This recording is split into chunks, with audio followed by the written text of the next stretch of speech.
Spanning the globe to bring you the constant variety of art, it's the Tenet Podcast. I'm Todd Pearson, coming to you from the 40 West Arts District in Lakewood, Colorado, and joining me from his podcast studio on the Road of Enchantment in beautiful Rapid City, South Dakota, my co-host and friend, Wes Brown. Hey, Todd, how you doing? It's another week. Oh, my God. It's colder than the dickens out, sub-zero temperatures, so I've been hunkering down.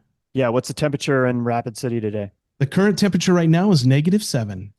We had -35 wind chills today, earlier. Man, that's like Alaska weather, man. Ooh, somebody said it's -18 outside. Really? Yeah. That might have, -8. That was Siri. Siri giving me the update. That. Yeah. Okay. She's listening in on you. She's always listening. She's a constant listener to the Tenet Podcast. I don't have fancy technology like that, so I got to actually look it up or, grab my phone and scroll to the weather app. Well, that's because I'm old and I'm waiting for the heart attack, and I want to give it a little bit of notice that I think you're having a heart episode, and then call 911. That's right. It'll monitor all that stuff, right? Your Apple along with Watch. Everything else it's monitoring, I'm sure. All right. Let's not talk about the terrible weather. Let's talk about some art. All right. That's right. Let's do it. All right. Thanks for joining us. Remember, you can always find out what we're up to via our social media on Instagram at Tenet Podcast, our Tenet Podcast Facebook page, and of course, our website, tenetpodcast.com. We've been following the work of our next guest on social media for a while. I've had the pleasure of seeing his work in person at Valkyrie Gallery, and he is the guest juror and part of the group exhibition, The Wild Bunch, a Western adjacent themed art show currently on display at Memento Mori Gallery through January 27th here in Lakewood. You can check out his work at his website, ryanaustinlee.com, and you can follow him on Instagram at Ryan A. Lee Art. Ryan, thanks for joining us. Thanks for having me. You are a Colorado native? Born and raised in Denver, right in the city. Went to Maury Middle School and East High School. Nice. Okay. Right in the heart of Denver. Yep. Been here my whole life. I went away for college for about 5.5 years and been here the rest of the time. Where'd you go to college? University of Kansas. Nice. Oh, hence your sweatshirt you're wearing tonight. Yeah. And it keeps me warm. I've been shoveling snow all day. Oh, wow. Yeah. Were you known as an artist growing up? Was that part of the equation when you were a kid? It's funny. I think some other parents saw it. My mom saw it and would talk about it, but I was also like the 80s kid where being artsy was kind of not cool and it was frowned upon, or you were kind of the pussy kid or whatever. No offense for saying that. And so I would draw my skateboards. And then, I got around middle school and I would tag and graffiti and get in trouble and do the billboards downtown and trains and things like that, but never actually took myself seriously that this is something that I wanted to do or even thought I could do until close to my 30s. Wow. So what was the catalyst for that you were like, hey, you know what? I really enjoy art and this is something that I think I'd like to pursue? Well, throughout my 20s and after school, I would always still just paint. And like many artists or creative minds, you're just always doing something creative. And I would always paint, not really knowing exactly what I wanted to paint, but it would infuse kind of some of my stuff I do growing up, graphic things and graffiti type things. And then I went to work in North Dakota for an oil company, and I was out in these vast open ranges and just kind of fell in love with the open space. And so I got terminated from doing that and was figuring out my next job. And my wife, she just knew I was always painting. And my friends would always say, you've really got something here. These are amazing. And people would offer to buy them. And she just announced on Facebook that Ryan's not going back to work. He's now a professional artist. So she jumped off the cliff for me, which I was scared to death to do. And I was like, oh, crap. And so at that point, I took myself seriously. That's a pretty interesting story and way that you went about it. Like usually I think this is the first time we've heard where a spouse or significant other was the one that was like, "Hey, you're done. You're going to be a professional artist. You're not doing whatever you were doing previous, right?"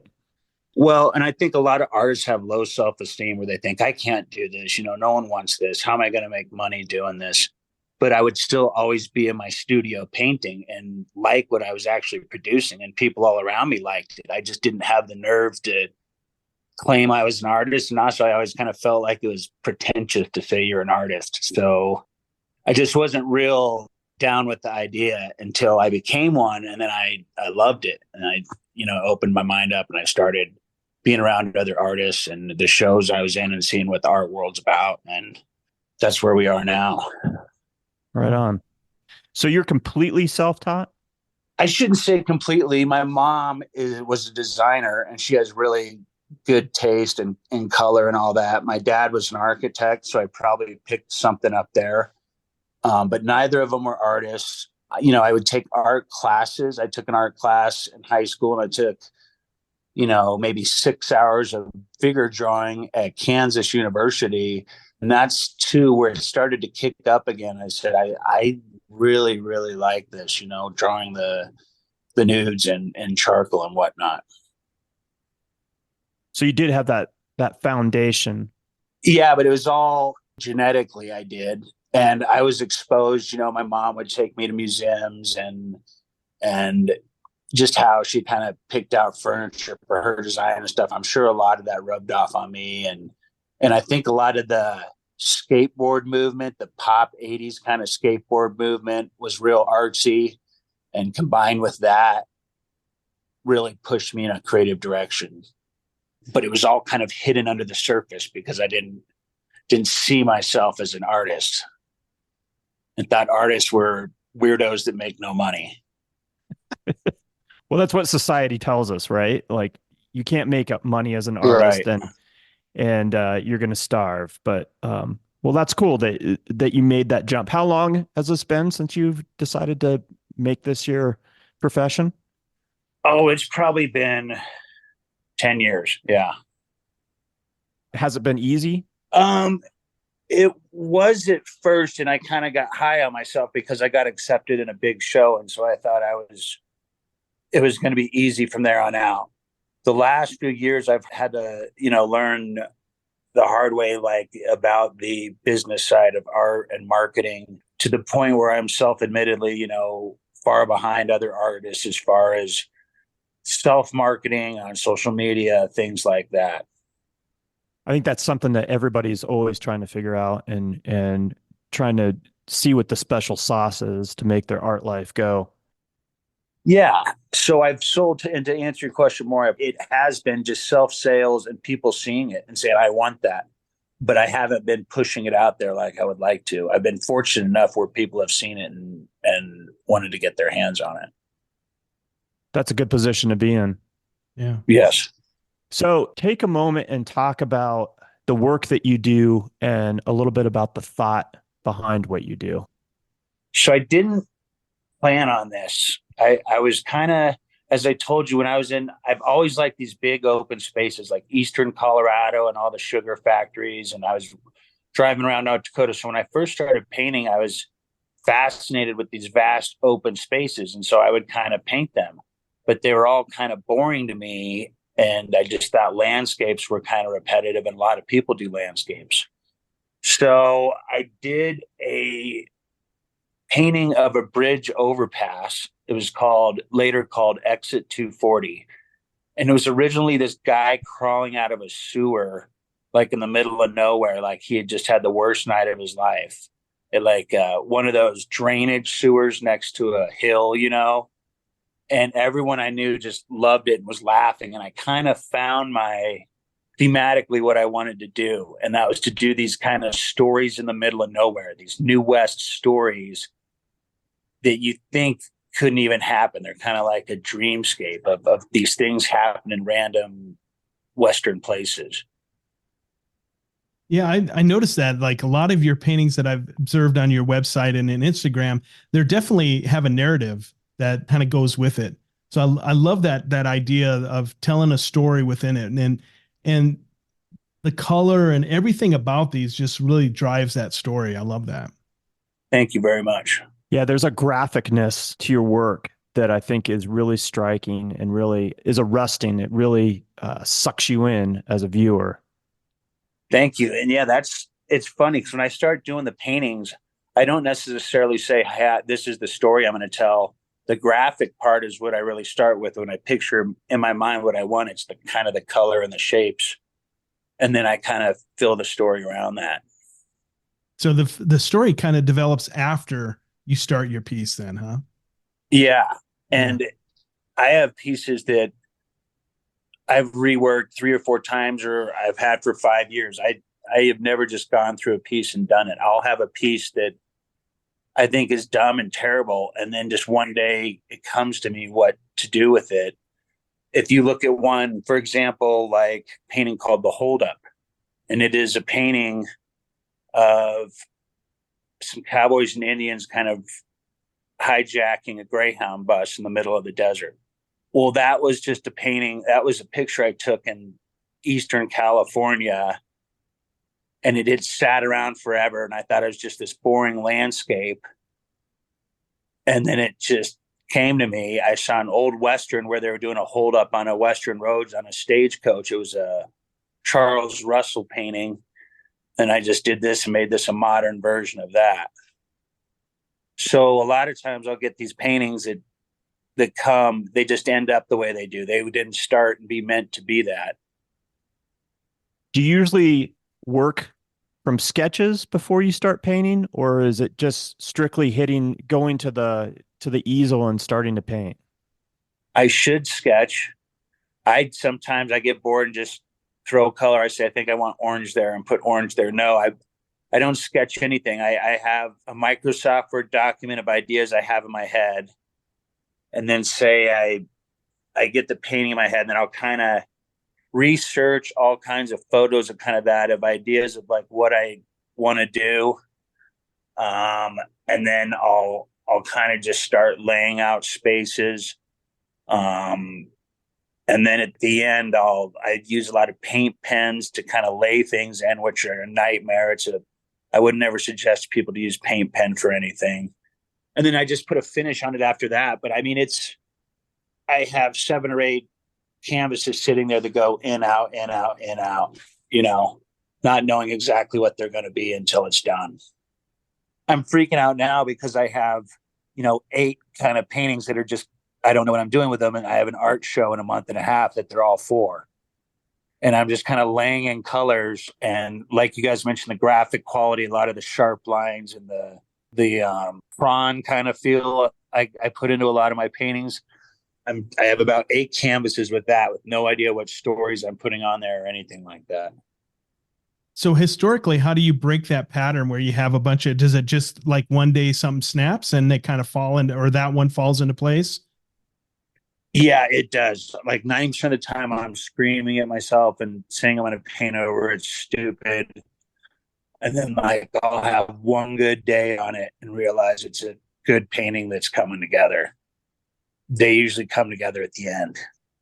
So these 8 paintings that you currently have, how long have you been working on those? Yeah, 2 or 3 years. Then I'll hang them in my house even, and they'll sit there another 2 or 3 years.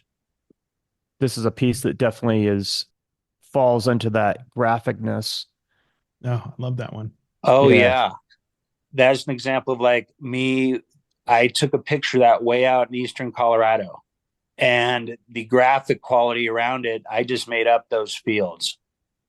But those fields were probably there by themselves, boring. With that sky background, I probably put a house in that thing and a boring pickup. Then I did who knows how many other things to that field and that sky until finally I took that picture of that oil rig and I knew that's what I needed to put there, But that canvas sat around probably forever. It's so striking. And it's one of those things, like you said, if you're out driving around, North Dakota, South Dakota, eastern plains of Colorado, along the Front Range, up in the Greeley, Weld County area, whatever, you see these oil rigs all over the place. and they're interesting. They're interesting shapes. So, I mean, I can appreciate this everyday object that you see if you're driving around in rural, Colorado or wherever. I mean, it's stunning. It's beautiful, and the graphic quality of it is out of this world. Wow. Thank you so much. I wish I knew where that piece was. I would get to give some advice to artists that are out there.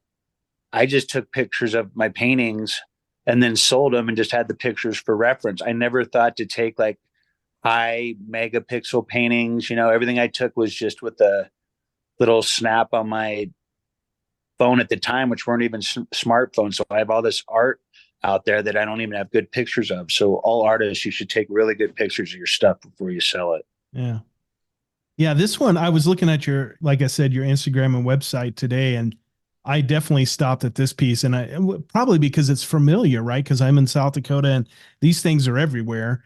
Yeah. As you're going up to, my wife grew up in Harding County. So as you're going up there, you're running into those, and the further we get up to Bowman and then further north, those things just dominate the landscape. And it's an oil pump, right? It's pumping oil out of the ground after it's been drilled. Yeah. And heavy machinery, and especially that industry, it's not an industry I knew about. I somehow randomly ended up in it, was like it or hated it, was fascinating. Yeah. And when you see the contrast of these massive, heavy man-made machinery pulling from the earth and then these giant open spaces around it, that's kind of where I got my ideas of mixing technology with the open west too, which I've done in a few other paintings where I've included radar towers and microwave towers in the background and things like that. But you do see this, like you said, when I was in South Dakota, North Dakota, Eastern Colorado, these things are peppered out there. They really are Americana. I kind of think a lot of parts of my work have a little bit of Americana to them too. So thanks for bringing that piece up. Yeah. That's interesting. One of the other things that draws me into is that you just kind of capture the starkness of what the Western landscape is. If you haven't experienced it firsthand, you definitely get the vibe of it looking at your paintings, the openness and loneliness loneliness, right? Yeah. Dark and lonely, not ugly, still beautiful, but lonely. And that's how I feel about, like, because a lot of people grew up around, let's say, trees or mountains or the beach or wherever. They come to the plains and it's so, like you said, so stark and flat and really nondescript depending where you're at. And there's a beauty to that. And I'm, probably because I grew up in South Dakota, I'm still attracted to that. There's places that I see with either buttes or rolling hills in the central South Dakota that I find just absolutely gorgeous. And other people would be like, oh, this is boring and ugly. You pick this up really well. Like, you really get that vibe of this vastness and the starkness of it all. And then the stories you're telling are amazing too. So I appreciate that. Thank you. You mentioned the darkness, and I think that's another reason I'm drawn to your work. I mean, I'm drawn to the kind of the darker side of life and things, and life isn't always just rainbows and unicorns, right? Right. There's this feeling when I look at your paintings, I get the sense of, even though they're more modern scenes, I still get the sense of the Old West where anything could happen, right? Like, there could be a gunfight that breaks out in the street, or there's something nefarious going on that maybe has just happened or is just about to happen. Correct. Where does that come from? I want to make the viewer kind of smirk, like they kind of get to imagine what's about to happen, but I think they kind of know, and me as the painter kind of know what's about to happen. As far as where it comes from, I don't know. I don't want my paintings to be humorous, but I think you can have a smirk in them. The stories or to ask where it comes from is how I think of that stuff. Random places, and I instantly put it in my notes on my phone. Email it to myself. I guess from a more artistic standpoint, where do I come up with this stuff? A lot of it's out in these open spaces. I mean, it's just from being in the environment, right? Yeah. Yeah. And the idea is it's just weird how I come up with stuff. I don't know. Yeah. I mean, do you have like a little narrative that's going through your mind as you're experiencing certain things? Like you're putting together a story in your own head of what you think is going on in this particular space or community or whatever? Yeah. I'll have a painting and there's a car out there. And it's like, well, why is the car out there? Well, like that Gone Fishing one. It was just originally a Cadillac. I'm like, why is this Cadillac out there? It's a moonlight Cadillac. I love the. So I'm like, well, there needs to be a cowboy out there. He's out there smoking, sitting on the hood in the middle of nowhere. Like, why in the middle of nowhere? Well, he's got to be burying a hippie. He hates hippies. So he's got his shovel in the dirt, sitting on his hood, smoking a cigarette, about to bury a hippie. Now, that wasn't my intention. I didn't think to myself, I want a cowboy burying and a hippie in the dirt. All I had was a Cadillac under the moonlit thing, and I sat on that for about 3 years, and it just hit me. I need a cowboy there burying in a dirty hippie. So are you the cowboy or are you the hippie? You know, it's funny because I'm the cowboy, but all my friends are hippies. So Okay. it's like they all follow the dead and were into widespread and all that. And that I was more the city kid that listened to 90s hip hop or I don't know what I listen to now, everything, I guess. Yeah. You know, it's funny. I don't think that's supposed to be hate filled. I think it's kind of, they're almost buddies that respect each other. I can't explain it. It's like Right. the yin and the yang. Yeah, I was kind of playing a psychological play there. Like, are you know, trying to identify? So, are you identifying with the hippie and that everybody hates you, or are you the, you know, you're the cowboy that's like, "Ah, I'm so tired of all these hipsters, you know." So, That's what it is. Being seeing what happens to Colorado and just the West in general, how it's being flooded with all these people. And I right, can't say anything. You know, we flooded it at one point too, sure, but they're all coming here so fast. And I feel like that cowboy is a representation of the West for the last 50 years, taking care of the West that's just showing up. yeah, yeah, I think a lot of people that live in the West feel like that's what's going on with all the people moving into this region. And I think my art may connect with some people for that reason.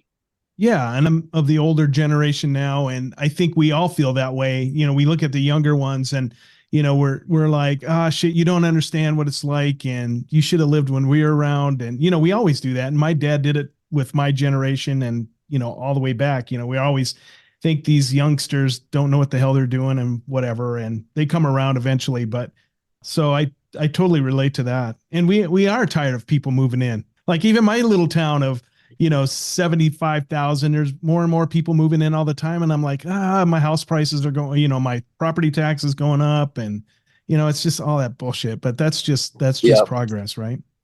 Another theme that I've seen with your work is a lot of interaction with Native Americans and in the scenes. Talk about that a little bit. Is it just because they're part of the original West, so to speak?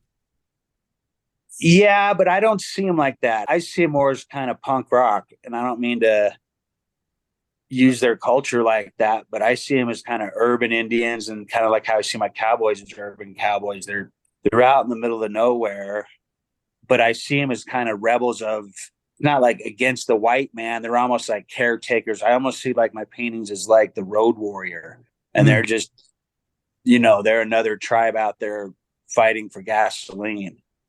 I don't know if you've seen the Road Warrior, but Yeah, yeah, Yeah, love that movie. it's a Classic. great movie. yeah. And so I will admit my, view of Native Americans is no more educated than anyone else. I portray them kind of how I see them and paint them how I see them. I don't try to follow any really context to how they should be painted. In fact, that got me kicked out of the Coors Western Art Show kind of because of that attitude. Mm. And the Indians and the cowboys in my paintings are often on the same side, fighting the hipsters moving in, they're allies almost. And in this world, I think I'm painting in, they're buds. They Mm-hmm. may fight sometimes, but they're both enemies of the hipster. Got it. And I think you pulled up a good painting for that.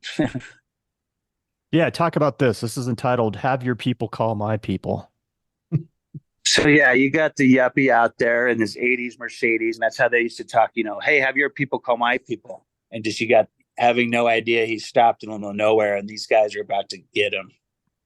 And I think, like you were talking about earlier, it's that tiny little sense of smirk, like when you're looking at it, that makes you think something funny or exciting or something's about to go down.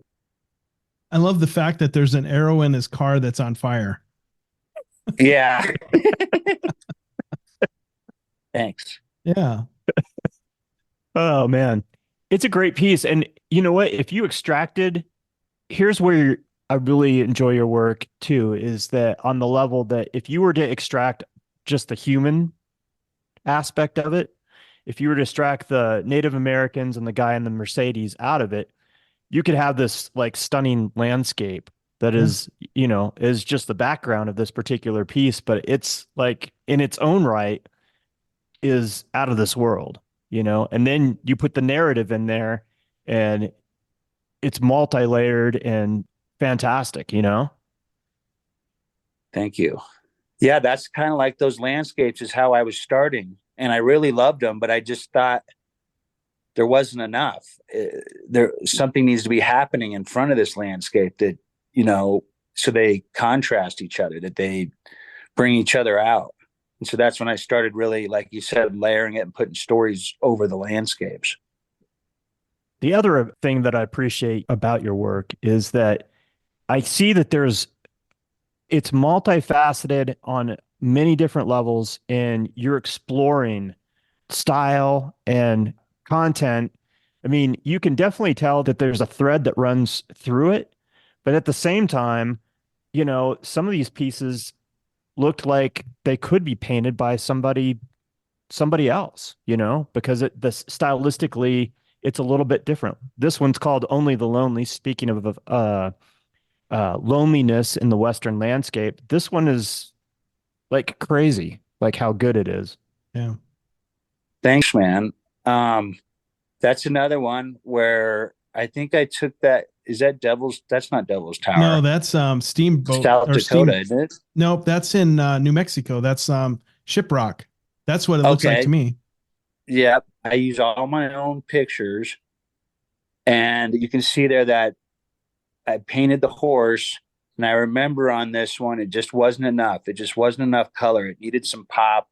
It needed something to really bring it to kind of that New West feel I wanted. And that's when I go in and add like those orange or those yellow stripes. And it's funny because, yeah, the ones that turn out the best are the ones I just kind of keep much simpler. Right.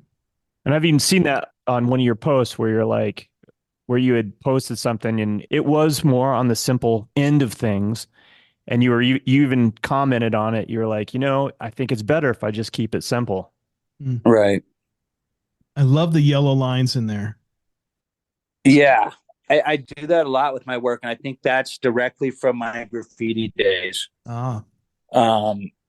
Just something about the street art. I love the colors they use, the pop, and didn't want my Westerns to be just the traditional orange and browns and tans. I wanted to add some color to them. Yeah, I see a bunch of different things. I see this as like almost like the yellow lines as being representative of crossroads or, like just normal roads. But I love the geometric of it, and it just like it really attracts you, and it adds that punch to this painting that may not have been there before. I really like it. Thank you very much. Yeah, and that's kind of true with what I'm trying to kind of a graphic quality I have with, or I'd like to think I have with my work. Yeah. You mentioned that you've had some pushback and that's what got you out of the Coors show. Talk a little bit about that. Like, what was the rub? Well, I didn't handle it well, first of all. And I'll first say that the ex-curator of the Coors Westwood Art Show, she really knew what she was doing. She was a good curator.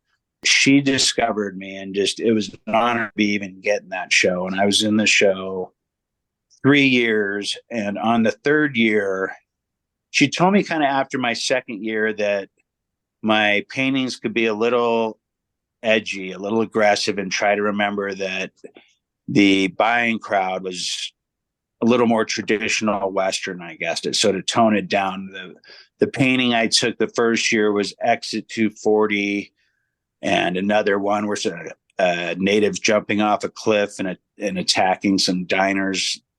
And they were a little aggressive, so she asked me to tone it down. So on the third year, I worked really hard on bringing a big piece to the show that I felt was a little more traditional and peaceful. And I painted a painting called Legacy, which you could look up if you want. And it's a painting of a Native American woman taking a selfie of her and her tribe. And this was like back 7 or 8 years ago, 6 or 7 years ago, when selfies were just getting really big, So I was doing a play on, how would these natives be taking a selfie and how that looks and the pride of her clan, so to speak. So I went to turn this painting in and was called back and told that this painting would not work because she felt it was belittling to Native Americans. And she wasn't comfortable with a white male painting it, which I know there's a lot of delicate situations around that kind of thing. Yes, that's the painting. I did not handle it right and gave her some choice words, so to speak. And then I was asked to not come back to the Coors Western Art Show. But it did work out. A professor down at Western State who loved my work was impressed by this story. And like some other people I've heard since have mentioned it several times. And I was asked to do a presentation to the art faculty and students down at Western State over the situation about freedom of speech and what should be considered offensive and non-offensive in art. And if you look at this painting, I don't find it offensive or belittling at all to Native Americans. Yeah, I don't. But either. That, to answer your question, that painting right there is what got me kicked out of the show. I think it's really cool painting. I don't know how you would be offended per se over this. I mean, outside of the fact of, I guess it was a deal because you're white, right? Painting this Native American scene, but there's plenty of people that are white that paint Native Americans, either traditionally or in some, aspect. And I'm not sure that, I don't know, maybe they do get pushed back because they're not Native. I don't, like I said, I don't know what her thinking was. I think she made a decision on behalf of other people I don't agree with. I do have Native American friends, and none of them found it offensive.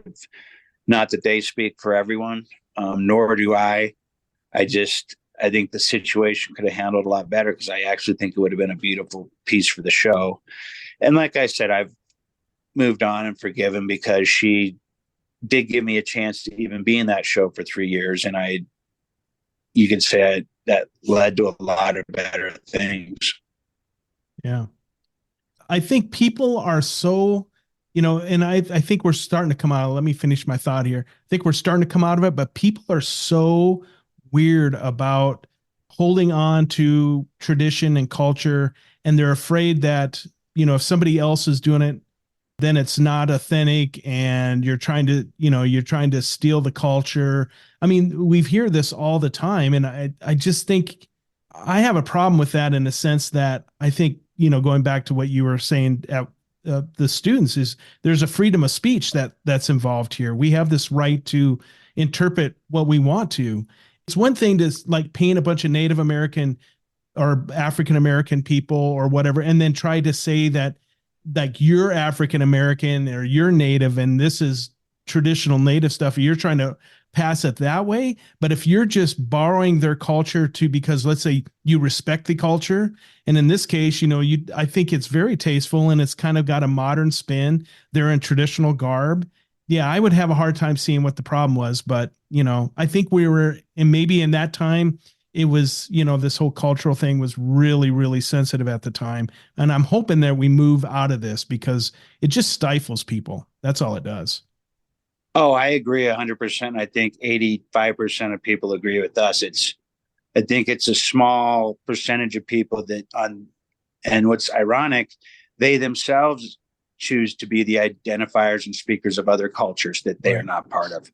And I'll leave it at that. That's what I had choice words for it. I didn't believe that she should be the one telling anyone else how to feel about it. And I think we are pulling out of that. But even when this happened, you could see that was really going down the wrong road where we were telling people what they could and could not do concerning opinions on other cultures and whatnot without it somehow being labeled as offensive. And I do hope we pull out of it because it is the detriment of everyone. It's detriment of being able to talk to one another. Right.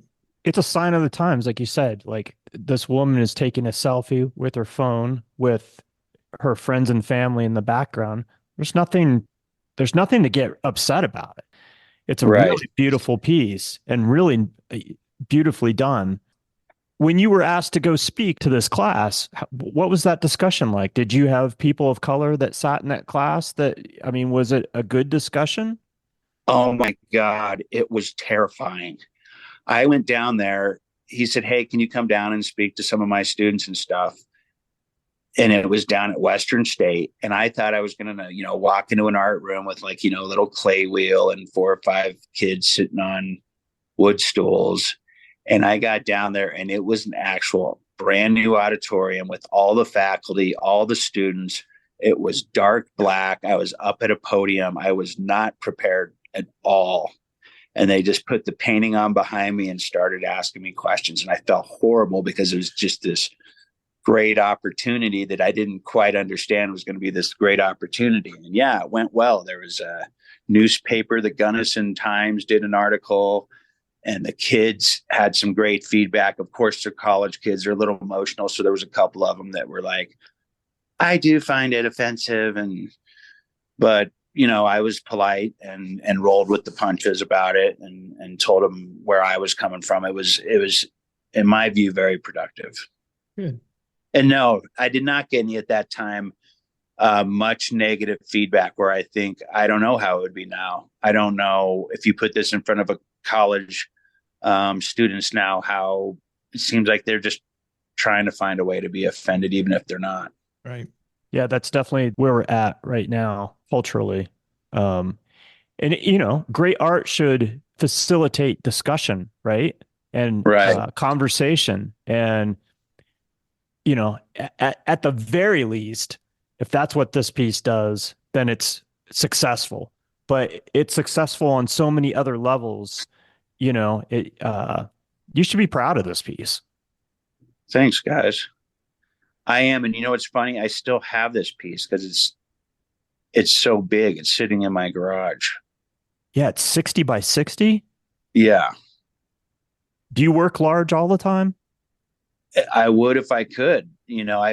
To me, it's much easier and it just says a lot more and it's a lot more powerful. But we're all limited to what space we have. And my garage is my studio. But I think anything big looks better. And as soon as I get a chance, I will be doing bigger paintings. Let me pull up another piece. You definitely have an affinity for the railroad and trains. Talk about that.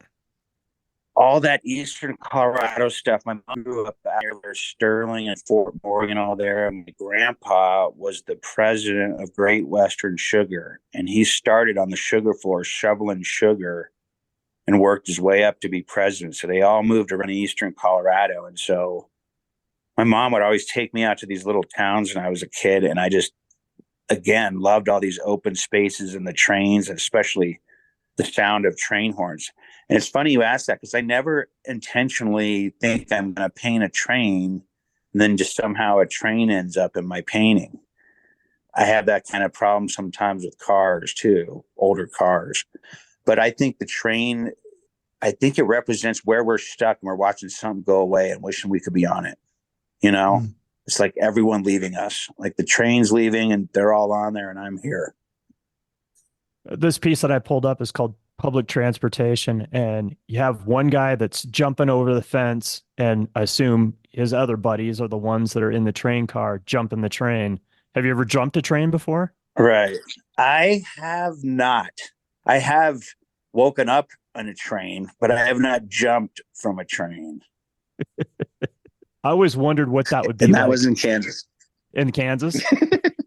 Yeah, that was in Kansas in my 20s, and we will have no further discussion. Okay. Love it.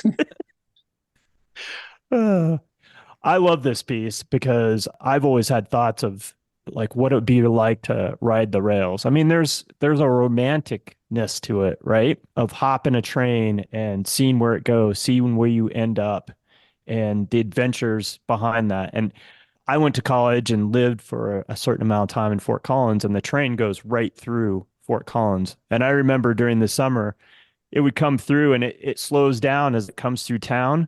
And you'd always see these guys on there, these vagabonds, you know. And I remember one time I was on the street and they're passing and they were like, it was just like a little like traveling party. And they're like, come on, jump, come on, let's go. And I was just like, Oh, yeah. don't tempt me. Like Come jumping. join our team. Yeah. Let's run away and join the circus. That's awesome. Yeah, no, I've always loved trains. I love heavy machinery. I don't operate it or know anything about it.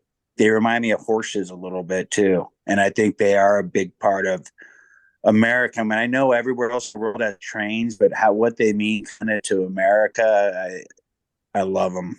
Yeah, I think one of the worst things we ever did is when Eisenhower built the interstate system, he didn't continue with the public transportation and using trains, because I mean, just going across the country, and I have this romantic idea of jumping on the one that's in North Dakota and going to the West Coast, or even the one in Colorado that goes to California, just to see it from a different perspective, because they're going to places that you don't necessarily get to go through in a car.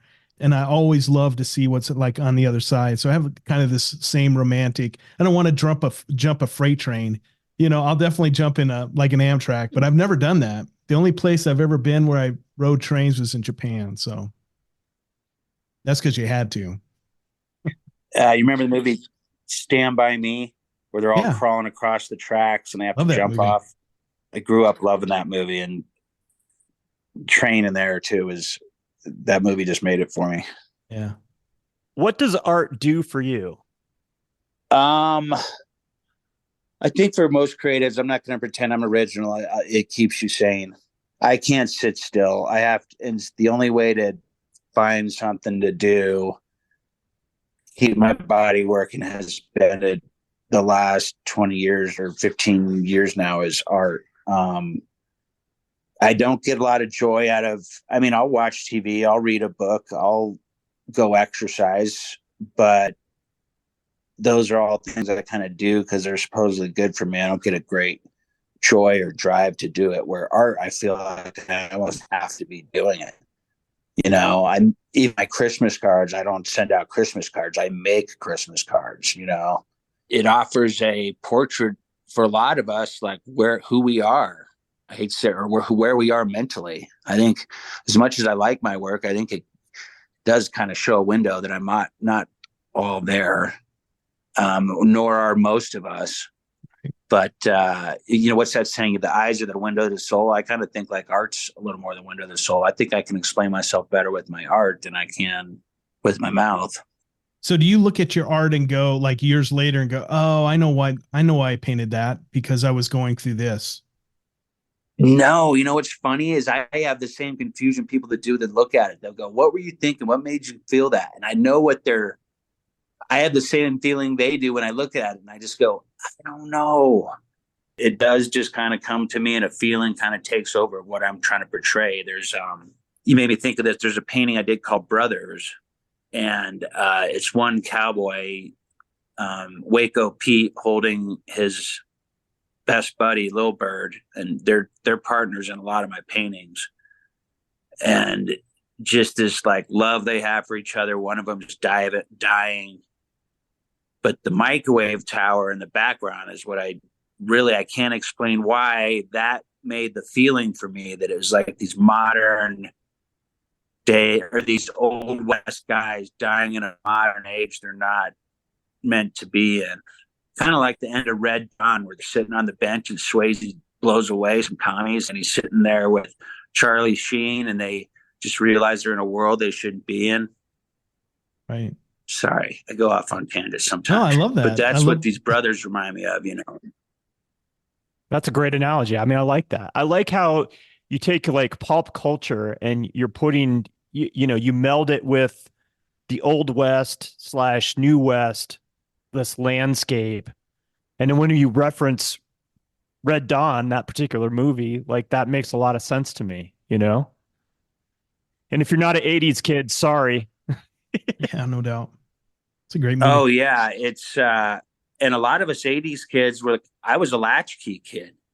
Yeah. So, coming home and skating and watching a movie and making a grilled cheese until my mom got home at 7 or 8 at night. That's how we got creative because I didn't have cable. I had 4, 7, and 9, and they weren't showing nothing except for Donahue and GoBots. So, I had to do something creative. I love it, man. Yeah, this is a great piece. Again, I can't say enough about it. I love how you have, this Western landscape. It could have been, this could have been set in the 30s or 40s, but then you have this, tower, this radio tower in the background that gives it more of a, a connection to the modern, right? Right. And I don't know why. That's like Wes was asking me, like, what do you explain to people where that comes from? That's one of those ones I would look at it like where they would say, where did you get what's with the microwave tower? And I would just say, I don't know. Mm-hmm. See, that's kind of how it starts. That was a little sketch I did. The idea, you can see I'm not a fantastic drawer.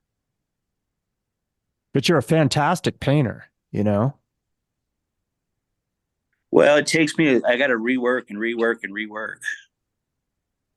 It doesn't come naturally. You see some of these painters that can just paint the human figure so naturally. That's not me. And I kind of like that. I think it adds to my style that my humans are a little awkward. Yeah, I do enjoy the fact that it's not like this perfect person that we're seeing. I'm going to pull up another piece that I could find it real quick here. It's very different style. Again, this is why I love your work, because from painting to painting, it looks like it could be painted by somebody else. There's a thread that runs through it, but I mean, this is extraordinary. This looks like it could have been painted back in the 30s during the like WPA era. Yeah. Thank you. That one I did about that was one of my first paintings, believe it or not. And that was before I developed this kind of New West style. When I was trying to figure out my style, this was the kind of stuff I was doing. And it just kind of came to me, this city feel stuff from, growing up in Denver. And this was kind of me trying to find my way. And I did this boxer on a roof. And God, what's a shame about this thing?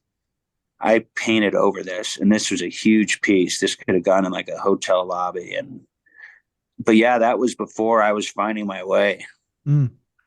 I mean, everybody has to start somewhere, right? Everybody starts as an amateur. And hell, if I had painted that and that was one of my first pieces, I'd be really happy with that. Just so you know. I was, and I did all of that on my hands and knees. I had to lay it on the ground because it was too big, and so I would sit over and paint, and my back would hurt all night. Mm. But yeah, I feel like that could have. It kind of reminds me. My mom did take me to see Edward Hopper once, and I think that had a big influence on shadows and light. So that kind of reminds me of something he would do. Right. It does have some of that vibe in it for sure. Yeah. God, I'm an idiot. Well, we all make mistakes. So talk about that. So tell me about the guy. What are you feeling here? I mean, that is me. I've been a little bit of a loner. I've always had friends and been around people, but I've always felt very lonely and alone as far as who I am. I don't feel like I'm quite like other people. I think I don't want to say have a tough exterior, but I've been damaged, so I've like a lot of us, we've developed a hardness to us over the years. And I don't think that I intended to intentionally be me, but now that you ask, it kind of reminds me of how I would feel sitting on a rooftop in the sun by myself with my fist clenched, punching pigeons. Yeah, he looks like he's ready to throw down. Yeah. So this piece, just so people can find it, it's called Untitled, but it's a man standing on a rooftop with a clenched fist, or both of his fists are clenched, and there's a train behind him and some bridges and some buildings, and I love the detail in the buildings, and yeah, this is just stellar. I love it. Yeah, I remember that being really, really hard because all the buildings I made up and the bridge and the train and trying to figure out how they would all look behind each other and cast shadows. But the hardest thing for me, at least, figuring out how shadows would cast. If you look at a lot of my paintings, the shadows are wrong. Like they don't quite make sense, but I've also been complimented on that's kind of what makes them look neat too. I would agree with that. Yeah. They're a little off kilter or something, but anyways. So you talked about being kind of a loner. The artist is actually like the quintessential loner in some ways because 9 times out of 10, we're working in our studios by ourselves, right? Yep. Is that where you feel most comfortable in the world? Yeah, but I don't think I'm creating in a space right now I think it is really important to have a space you work from that inspires you and in a studio is where I feel most comfortable, but just not in my studio. I need a real studio. My studio is a garage that's 19 below right now. Mentally, yes, the studio is where I want to be. Physically, not always, especially when you're standing all day and all of that. But I read about an artist said that that's the biggest problem with artists is all they want to do is create art. They can't do anything else. They don't know how to sell art. They don't know how to market art. They don't know how to have relationships. They don't know how to do anything. They're just driven constantly to produce their art. And yeah, I do feel like that. I get it. It becomes a hallism, artahol. I don't know what you call it. So do you use oil or acrylic in these? I use mixed media, but mainly acrylic. But I use oil sticks, spray paint for a lot of my sharp edge stuff. But I'd say mixed media, mainly acrylic. Like you can't see it from my pictures, but I do a lot. Like the side of my paintings, I use like furniture tacks, a lot of more traditional Western stuff. I'll incorporate string. Like I've put some string into some of my pieces. I actually put some of my road pieces. Trying to think of the piece, I actually did go out and get gravel on a asphalt and mashed it all up into a paste and then glued it to the wood and painted it and actually made it look like real road. That's a piece where a dog's dragging his owner off the train tracks. I love that piece. So that train track is actual gravel I smashed up because I wanted it to look like the rocks they have on train tracks. Mm. So is that difficult to do? Yeah, and what's funny is this is one of my earlier pieces too, and it's like I like a lot of my earlier stuff more than my recent stuff because I feel like my imagination was a little more. Yeah, that one right there. All that train track gray right there is smashed up little rock shale that I glued in there, and you can see there my human figure is just, I'm not natural with humans, but that's kind of what makes it funny, I think. I think it works though. It really does. Yeah. Yeah. It definitely works.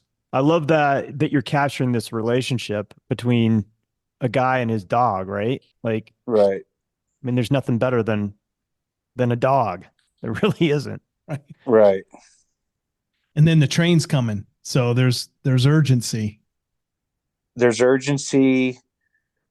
Why is he out there? Just go out there and drink a 12 pack and sing his sorrows away, The dog once again has to freaking pull him out of trouble that he'll never know about. Only the dog will know about.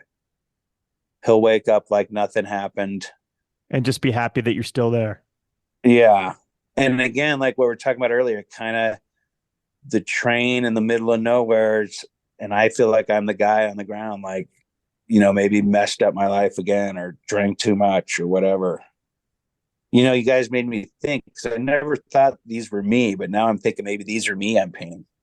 Well, they say a lot of artists say a lot of their stuff is autobiographical. So whether you're conscious of it or not, I suppose there's a certain element of truth, but we are creatures of imagination. So it doesn't have to be, it can be all made up as well. So, Right.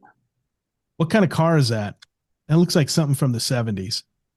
It is. I don't think it's a Gremlin. I think I got that. So a lot of stuff I'll get, like I love old 70s stuff. I'll get like I'll rip out old magazine articles or like motor and mechanics magazines. I'll find an old gas station stuff and I'll see like these old, like, you'll see like these Chrysler ads from the 80s, and I'll just cut that kind of stuff out. I think that's where I got that, was just like an advertisement, and just duplicated it on there with my brush. It kind of reminds me of an Australian version of the Gremlin or a Pacer. Pacer Yeah. had more window though. Yeah. Yeah. But it looks like an Australian version. If you ever watch any like Australian movies, they have the same kind of cars, but they're different. Yeah. The Toyota pickup is not quite the Toyota pickup. It's something a little different. So Right. yeah, I love that. I love that painting. That's amazing. It Thank is. you. Yeah, your cat's not going to be pulling you off the No. train tracks. No. Only a dog does that. The cat would wait till you get ran over and then eat your face off, right? I was thinking the same thing. Well, I'd like my art to, without saying this, kind of have like a lower class Americana feel to it, Like, I don't want to say white trash art, but kind of low class art. We're not I'm trying to think of a way to say this. The parts of America we never see, out in the middle of nowhere, where there's a trailer and a cooler, and people have nothing to do and they're depressed and they're poor, but there's a lot going on. Yeah, it really captures the feel of the West, doesn't it? I think Yeah.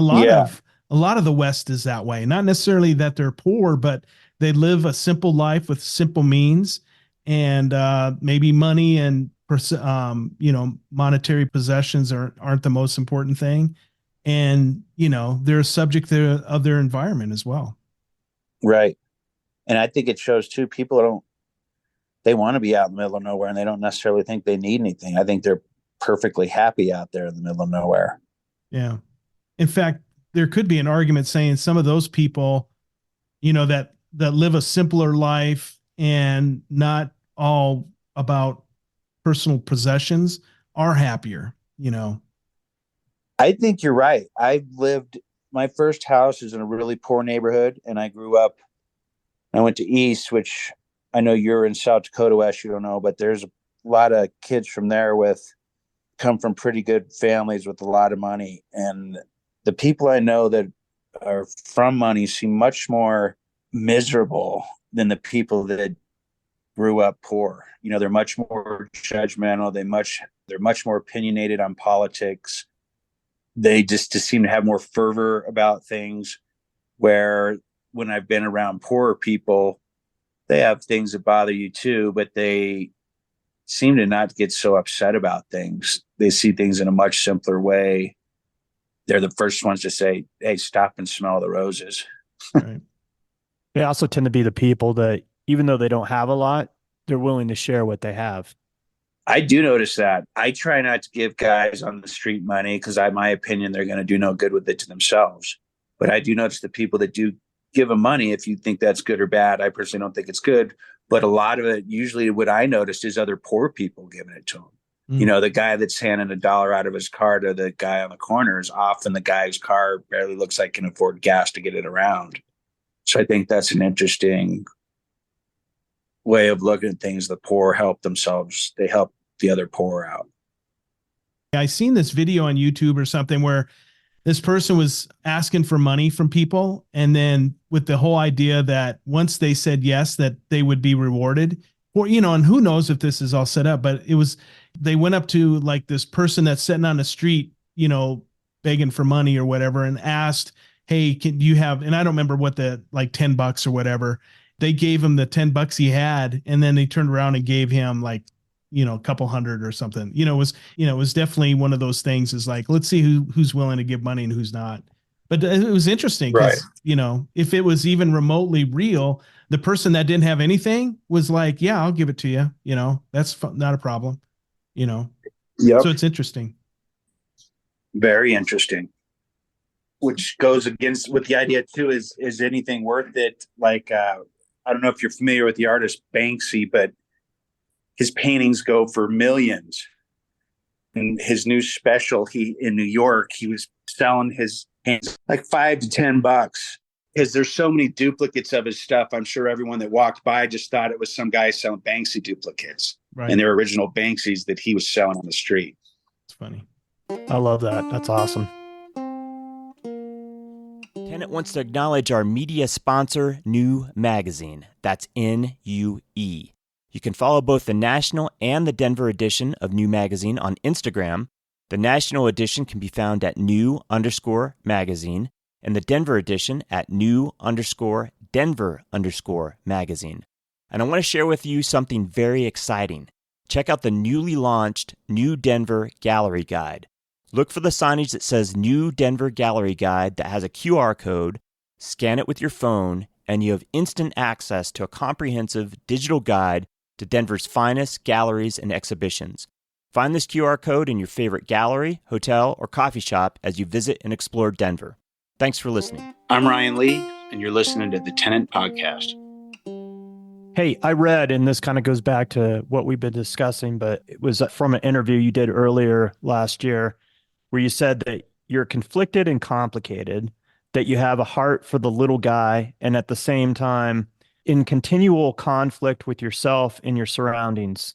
Elaborate a little bit about that thought. Yeah, I think that's true. I mean, I think I don't want to say I stick up for the little guy, but I think I've always kind of felt like the little guy. I think maybe some insecurities or esteem issues where you think you're better than me type things, And so I've always tried really hard to treat others with respect and get along with everyone else around me. But I have often just set myself up for disaster and had trouble dealing with social situations and neighborhood situations to where I have handled things in the wrong light, in the wrong way in my life, where I don't quite fit into social constructs. I'm talking about things like alcohol abuse, not really drug abuse, but drug use, jail, pissing off friends, losing friends, making family angry, getting myself in a really dangerous situations. It's just a lot of self-sabotage too, where I have not grown up and tried to handle life on life's terms and live responsibly inside of society. I've made a lot of mistakes around that. Sometimes that's hard though. I mean, I can relate to some of those things that you just said, self-sabotaging, not feeling like you necessarily fit into a particular construct of society, always kind of being a little bit on the outside, right? Absolutely. And not really knowing what group or who you're supposed to be in. I'm still 50-50. Am I supposed to be an artist?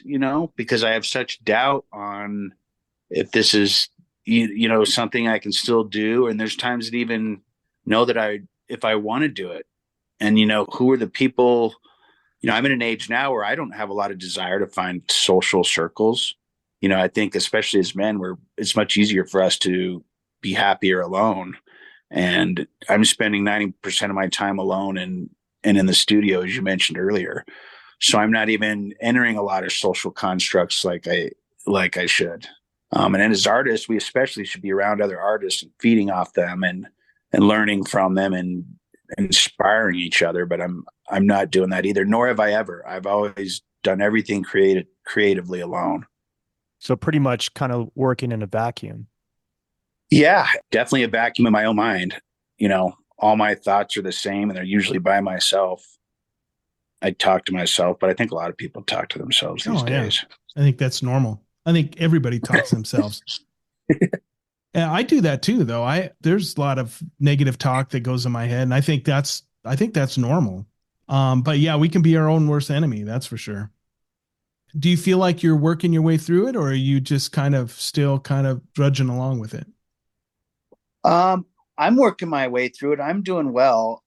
My big thing right now in my life is I have something. I know I can do something great with my art, and kind of being mad at myself of why I haven't gotten there and not knowing how I'm going to get there and feeling like I've let myself down is what I've wanted to accomplish artistically, being, I shouldn't say ego driven things, bigger galleries or bigger sales or more money, but you do naturally kind of want to drive and have a better career that moves up, and just frustration with myself for why that's not moving quite as fast as I want it to, I guess.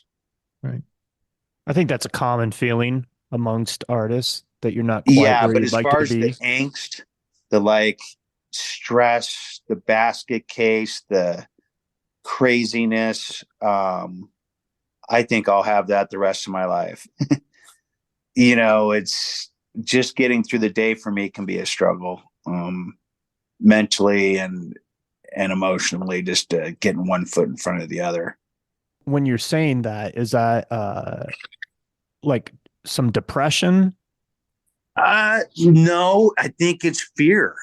I'm having some good opportunities as an artist, but I'm also hitting that, your 40s midlife crisis age and not knowing what your next step is. Colorado is a really hard place to live right now. I mean, I'm very fortunate I have a home, but it's the state is quickly changing. It's not easy for artists to be able to afford. I've got a daughter that I love to death and got to spend time with your family and all of that. Not doing drugs or alcohol, which is a huge benefit, and trying to lose weight. Yeah, we're at that age, all three of us on this podcast, that is part of the equation, right? Like lifestyle choices, down to the most simplest things, whether it be weight, gaining too much weight or weight loss. It's something that is I don't know. It's in the back of my mind all the time because I know that I'm not getting any younger, time's ticking, and I should probably be, as we've started a new year, should probably be a little bit more focused on my my health than I have been as of recent. You'll have a pain in somewhere in your body, and then you'll remember when you were 26 and tried to hop a fence and smacked your face against a diving board. You're like, oh, that's why that hurts there now. So I'm constantly being reminded with these little catch-ups of why I'm sore now from things I did in my past. Exactly. Yeah, it's all catching up with us. And to be honest with you, I didn't think I would be this age. I thought I would have been gone a long time ago. I didn't have a long game plan in place. I didn't think I was gonna to make it past 40. So here I am in my 50s, and I'm thinking, holy shit, like I don't know that I'm gonna make a very good old man. It's because I think guys think that we're all gonna be Eddie Van Halen, and then at 47 we're like, oh crap, I'm not gonna be Eddie Van Halen. And then we're forced into maturity really fast. But no matter what job we have, what we're doing in life, in the back of our mind, we always still think we're going to be some kind of rock star. It takes us forever to accept we're just a normal human being. Yeah, that we're all mortal, right? You're right. They got Eddie Van Halen up there. Do we have an Eddie? Yeah, they have Eddie Van Halen. Unfortunately, he's not with us anymore. No, So he had a couple of midlife crises. yeah, he did. I was just gonna say, I always like in my 30s and 40s, like, when am I gonna get real about what I'm gonna do next, right? And now I'm 62, and I'm like, well, there is no next. Next is retirement. So I guess I'm stuck here, and then I got to make the best of it the next 20 years or whatever. So it's interesting that Todd thought he was going to die before he's 40. I've never felt that way, and maybe it's the lifestyle. I don't know. Well, you know my past history, so Well, yeah, there's a good chance I wasn't making it till 40, man. I came in late, in the later part of that. So I was no Eddie Van Halen, but you lived like Eddie. I lived, even though I wasn't a rock star, we're talking about rock stars. I lived the life of a rock star for quite some time. And I just thought, you know what? I'm not going to make it. I'm not going to make it till 40. I'm going to totally, flame out and I'll be done. At least you knew that. I had to go through, I've sabotaged so much stuff and not even noticed at the time. And then you realize later in life what you threw away because of abusing yourself and not growing up. Good jobs I lost, relationships, freedom. But then if none of that stuff happened to me, I don't know that I would be right here talking to you guys selling art. I think I would be behind some desk answering phones with a giant beer gut doing sales or something. I think I almost had to get fired from jobs, get dumped, have apartment managers yell at me to kind of figure out what the fuck I wanted to do. Right. It was just a great fortune that I even had, my wife at the time to do for me what I couldn't do and post everyone we knew and say, Ryan's now an artist. Because at the time I was just hungover and unemployed, but she knew I had something. Yeah, it's always fantastic when you have that person in your life that sees that, right? That is a cheerleader for you, whoever it may be. And, it's just part of your journey. And I think about that adage or a quote that, there's a reason why a windshield is so much larger than the rear view mirror, because there's so much more in front of you than there is in the rear, right? You can't go backwards. You can't walk it back. So there's no use in, I mean, obviously you should learn from your mistakes, but at the same time, you can't dwell on the past because it's already done. So all you can do is wake up and, like you said earlier, like put one foot in front of the other. Sometimes that's hard, but as long as you're making some forward movement, then you're doing good. I'm making forward movement. And I am definitely one of those people that was a dwell in the past type person. So, and I think art is, even to answer an earlier question you said, is almost kind of a way of getting revenge. You can put some anger into paintings. I never thought of it that way. I don't even think I've ever heard of it that way, but that's an interesting point. So I tell you, I write down these art ideas, which something comes to me. Well, there was a guy the other day and he, had a Mercedes and he's speeding around and kind of cutting people off and honking at people and I thought to myself, that would be a really cool painting of like the Mercedes is parked and a cowboy's up behind it, sticking his knife in the tire or something. So that's kind of where I come up with ideas on the spot like that, but where revenge can go into paintings without me actually doing something dumb on the street. Right. I love that thought, because there's nothing that makes me more angry than somebody that's driving like a dipshit on the highway. It makes me really angry. I've always had issues with anger, right? And right. And it really boils down to how people treat each other, how other humans treat each other. Like, it wears on me, and to a point to where then I'm all filled up and I explode, you know?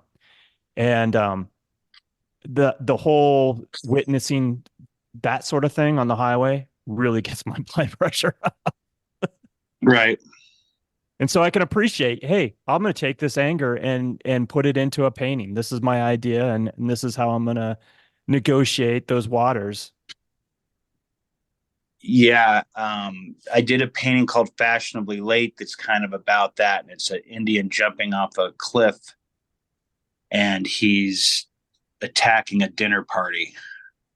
And that's a since we're on the subject, that's a revenge piece for me. And that's kind of that anti-hipster stage I went through. I hated hipsters, like nothing, but I want to go back in time and fry hipsters. Like there was this time in Denver where they were just everywhere. And I remember doing this painting as kind of a revenge to them. And what's the title of that painting again? Fashionably Late. Because I saw a surprise party with a bunch of people dressed up and a Native American on horse. Yeah. And it's actually kind of like that. It's actually, they were kind of from the same series. It's under gallery, and it's probably 1, 2, 3, 7 rows down roughly in the third column. Well, at least on mine. I don't know. Maybe they don't load the same. It's got people sitting around a coffee table with a rattlesnake on it. Oh, yeah. So talk about that. Talk about all the imagery here and what you got going on and where you think it came from, or maybe it doesn't matter, but talk about the piece, I guess. I don't know. This stuff just started coming to me. This is all around the time I did the Coors show. I've always hated people that look down their nose at other people.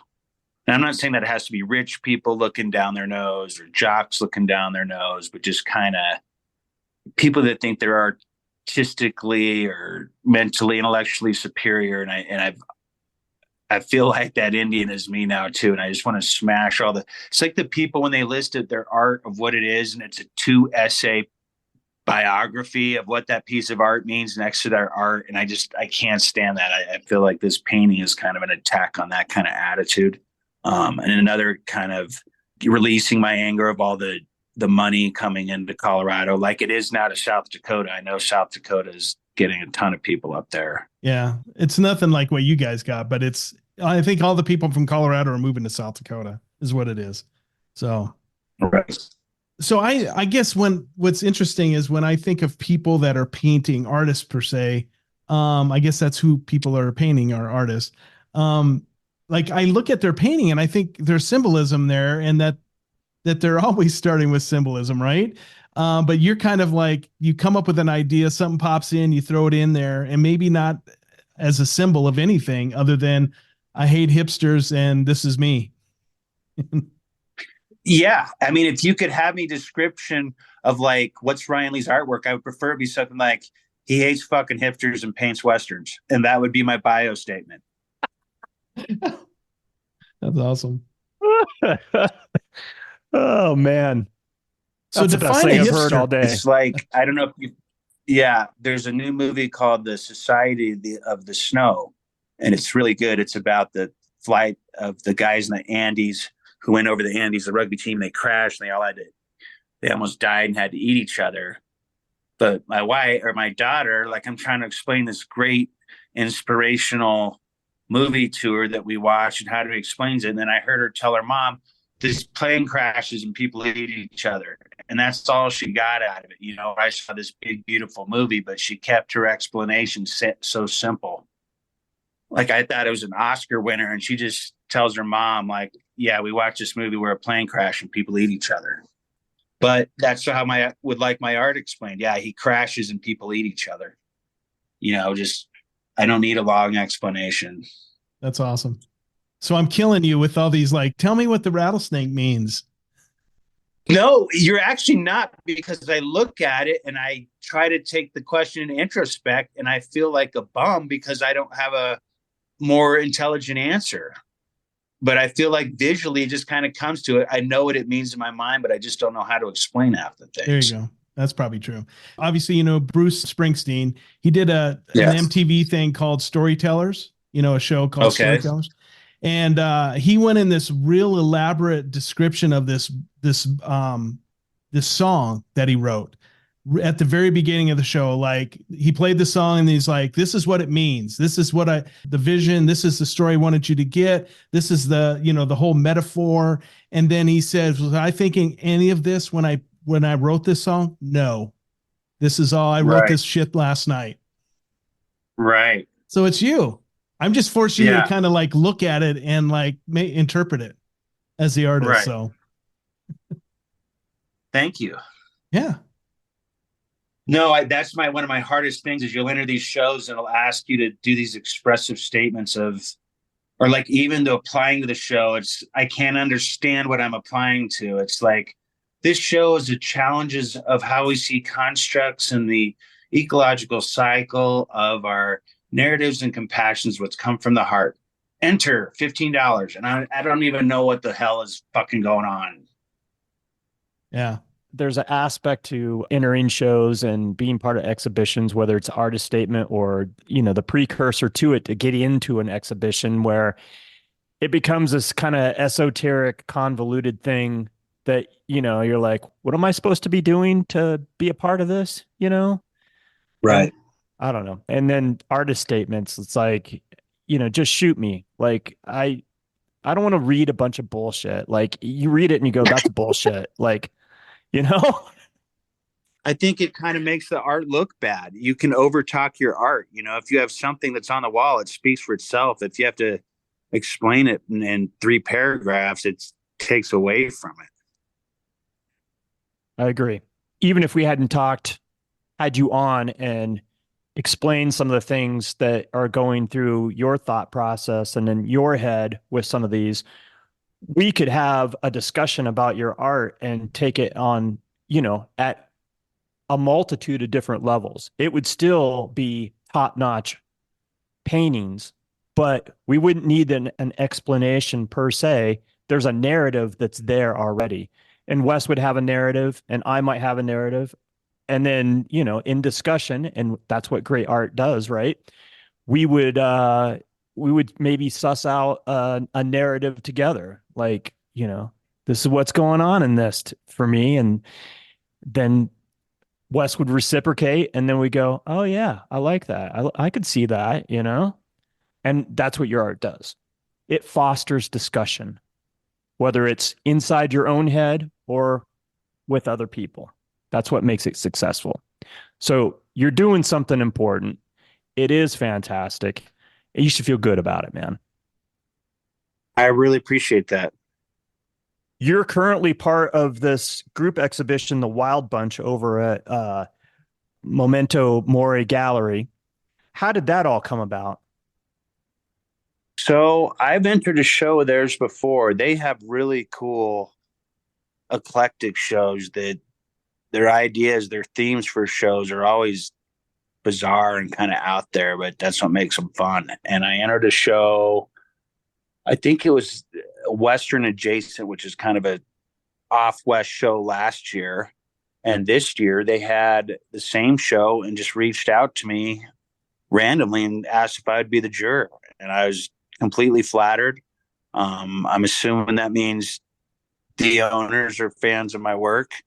So I worked with them, and there was about, I want to say 20 to 30 pieces. And it was a beautiful show. They got a great gallery. It's called the Wild Bunch, and it was Western Adjacent too. So it's kind of that contemporary, New West, modern West kind of feel. And it had a great selection of artists and a lot of variety. And that was the first show I've jurred, which can make you feel kind of like a jerk. You got to give someone a higher score than someone else. And, as artists, like, you'd love everybody who's just paying and contributing to get in and being of a part of it. You hate to have to give them a lower score than someone else, but there's got to be a winner. And the winner was a real beautiful piece. So it was a great show. So did you enjoy that? Would you like to juror other shows or curate shows? I would. Anything in the art world I'd like to do that's new. I'm changing my views on things. I'm trying new food. So yeah, I would try to curate or be a juror. Now I will say I don't want to do anything that someone can do better than me or that I don't have the qualifications for. If someone can do it better than me, I would prefer they do it if they're more deserving. I can't paint the Mona Lisa. What was your takeaway from being the juror for that show? What did you learn from it? It was actually a really cool relief because so many of younger, newer artists try to just do kind of a lot of weird, bold stuff that's so repetitive. And even in contemporary Western art now, you're seeing a lot of people make an attempt to do it. And they're doing a lot of repetitive things or doing things that they see other people do, where it's kind of becoming a overfilled genre, I guess. But this show in particular, it was not like that at all. The pieces were very original. They all said something for themselves in a new Western way, Western adjacent way is how they refer it. And so what I got out of the show was it's kind of pleasing to see these younger artists come in that actually have original ideas. I feel like a lot of younger artists these days, from street art to visual art to movies, even to music, they're not original. They don't stray and try new edgy things. And there was some real edgy stuff at this show, almost pornographic edgy on a couple of the pieces, but I gave the girl credit because it was bold. So, Wes, you got to ask your question. What does it mean to be bold as an artist? Not shocking. Bold means doing something that's still visually pleasing, that's different. I don't need you to put a canvas in front of your buddy and then shoot him and get blood on the canvas and call it red, number 6. Artists think way too highly of themselves. So bold to me just means there's so much unoriginality that I guess bold means now just doing something different. So many artists repeat other artists. This particular girl is a Western show. She did a nude, but it's the way she did it. It's got a sheriff star on it. And then on the other one, it's got ejaculating phalluses everywhere. But she did it in a Western way, and it was really uncomfortable to look at, but it was really cool because it like jumped out. You know what I mean? Literally and physically. So who is the artist, if you don't mind me asking? Kimberly, I would have to see her last name. I think I can get it. Kimberly Faber? That's it. And I haven't looked at her personal work, but she entered some pieces in the show, and that what I would describe as bold for sure. Nice. It's so funny. I actually had a conversation with her at an exhibition earlier this summer, and I wasn't even sure that she was part of this exhibition that you juried. But sitting right next to my desk is her business card. That's awesome. And I've been meaning to contact her to do a studio visit because our discussion was so interesting and a little bit out there that I was like, all right, I got to explore what she's up to. And I see that card every time I come to the studio. And so I think that's the universe telling me I need to go do a studio visit with her. I would. I talked to her that night, and she, just from what I can tell in a short amount of time, she's really intelligent. Like things she was telling about the art in there, and even my own art, shocked me. And like she's one of these people that knows art and knows about it without trying to build themselves up as some kind of connoisseur. She was really, I think, from what that short time I talked to her and met her, I think she'd probably be a fascinating person to talk to. Right on. So you were in this show. Talk about the galleries that where you show. I know you're part of Valkyrie in that collective. Is that correct?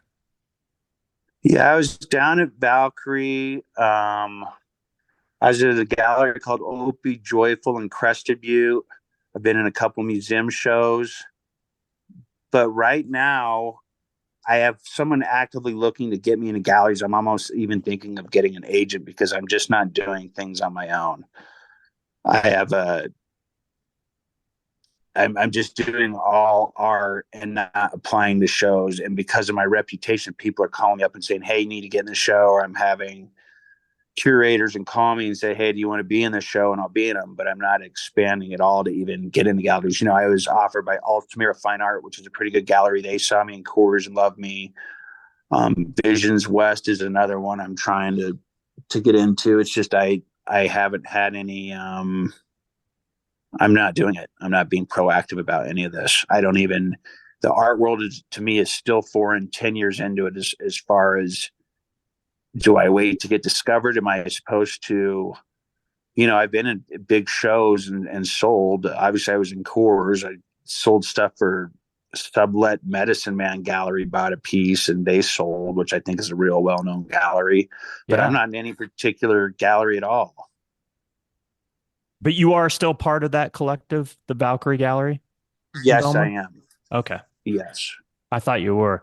Well, that's pretty nice that you actually have people that are coming to you at this juncture of the game, you know, and saying, hey, I think you need to be a part of this exhibition, or I think you should be in this gallery. I think that right there is kind of proof of the pudding if people are seeing your work and think that much of it, right?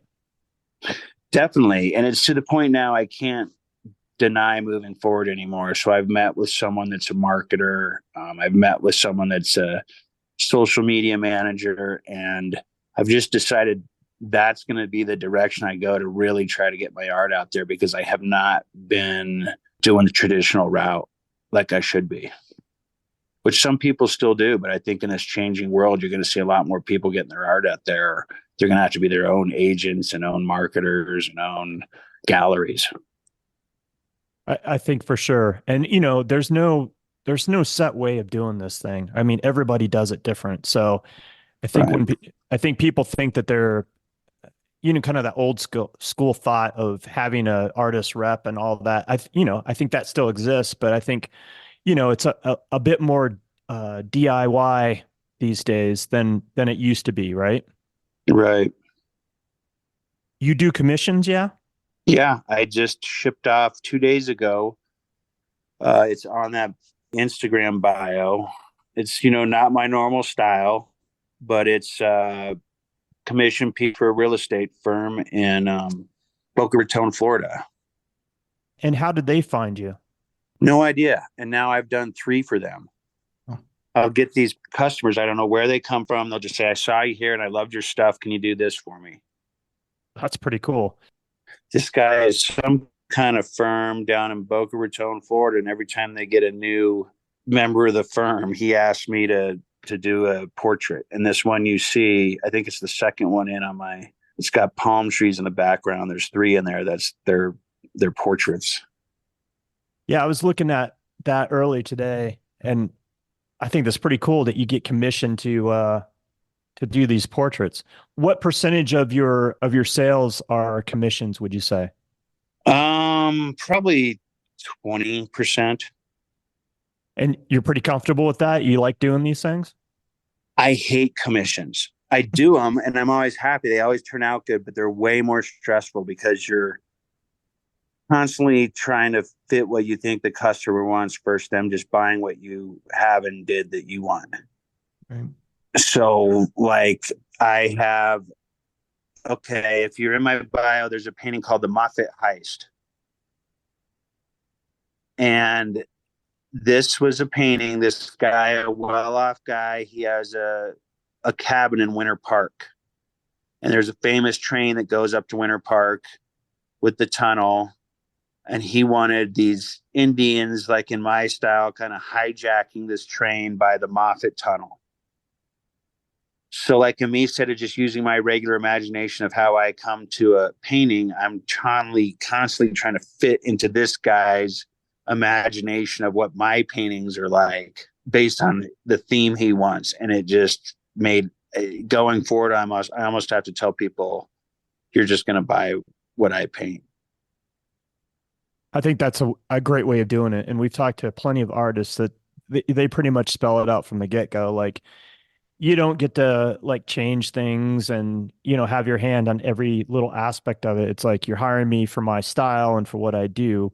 And, you know, you're gonna you're gonna just roll with what I gave you, basically. Right. So you can see there, you have the painting up.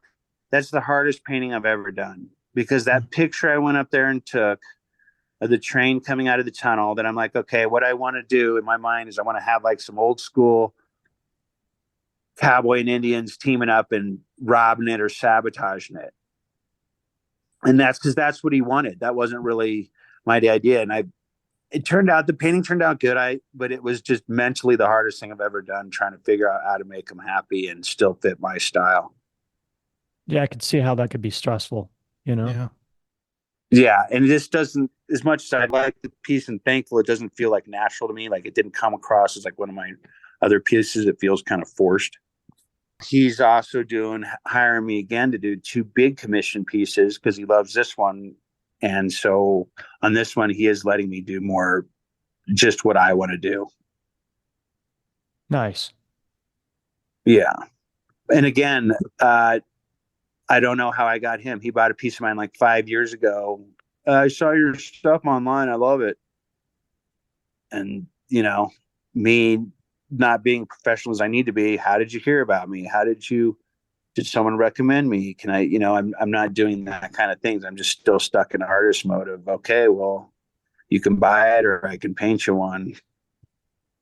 So obviously people are paying attention, and it sounds like you're building a collector base. Yeah. I have a consistent collector up in North Dakota that orders pieces. I have a collector in Cherry Hills. And yeah, I have several people that have bought repetitive pieces. I have a high-end luxury car dealership in San Antonio. He's a car collector, and he has me paint, some of these cars. I did a recent painting for him of a Lamborghini Miura. That's called Sunset Miura for his Lamborghini dealership.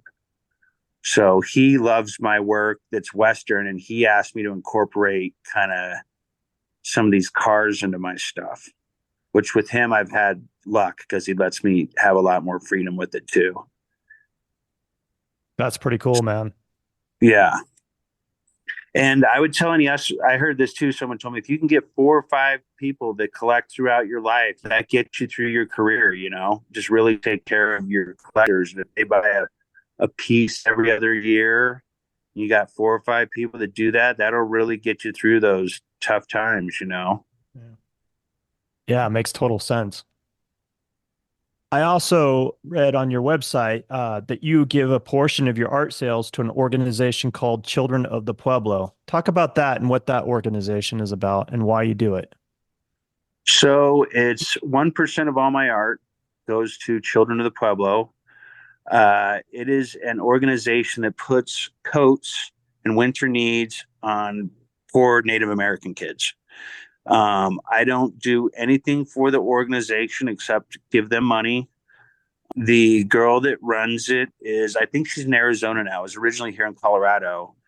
And I simply wanted to do something nice. I did not find them. She was at one of my gallery shows, and we just started talking, and she mentioned that she ran a charity. Kate Renz is her name. And I just said, you know what? I need to do something nice.